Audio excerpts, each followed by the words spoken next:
हो हो हो नक्की का?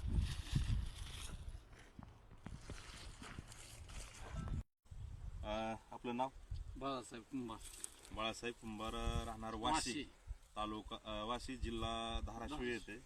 वाशी एरिया म्हणजे पाणी आहे की थोडासा ड्राय. ड्राय पट्टा आहे, हार्ड आहे. त्यातून आज सरांना एक बोर पॉईंट दिलाय. त्यांचे 1-2 झालेत पहिले, पण पाणी समाधानकारक नाही. थोडं क्षेत्र हार्ड रानावर आहे, म्हणजे माळ रानावर क्षेत्र आहे. अशा ठिकाणी यांना एक बोर पॉईंट दिला. ह्याची खोली जाते 650 फूट सर. 2 लेअर मध्ये पाणी आहे. 320 ते 340 फुटापर्यंत पहिला लेअर येतो.